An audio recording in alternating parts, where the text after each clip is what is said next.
Здруженијето на новинарите на Македонија бара градоначалникот на аеродром Златко Марин и Општинскиот совет воден од СДСМ веднаш да го поништат објавениот оглас за награди од 180.000 денари за новинарски прилози во кои што ќе ги фалат. Најстарото еставско здружение на новинарите во Македонија го потврди тоа што го откривме.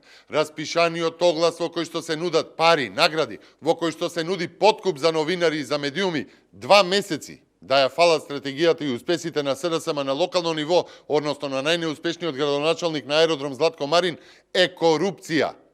Македонија се дави во криминал и корупција, а хибридниот режим е предводник во тоа. По меѓународните релевантни посочувања за корумпираноста на сите нивоа на власта, по меѓународните и домашните адреси почнаа јавно да зборуваат. ЗНМ го потврди тоа што го зборуваме со денови, дека огласот во аеродром е неетички и е обид за нарушување на објективноста во медиумите, дека е обид да се влијае врз уредувачката политика и дека штети на медиумската сцена, уште повеќе од тоа страда јавниот интерес.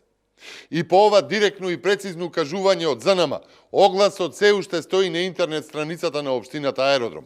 Златко Марин и Советот на СДСМ се упорни во тоа што го намислиле, сметајки на неказнивост. Но ова е скандал што не може да го покрие ниту маркетинг агенција платена 73.000 евра. Това е огромен скандал за кој што антикорупцијската комисија се уште молчи, а во неа членува и еден поранешен новинар уредник. Нека продолжат и натаму да молчат и онака молчат за се. Затоа пак го повикувам Љупчо Николовски, оној министерот за корупција, тој да покаже барем малку доблесност и да преземе решителна акција против Марин и Општинскиот совет на СДСМ во аеродром. И нему му е јасно дека со корупцијата се претера и дека не е се само перцепција, односно извештаите се точни на Транспаренси, на Економист, на Херитидж, сега и на ЗНМ.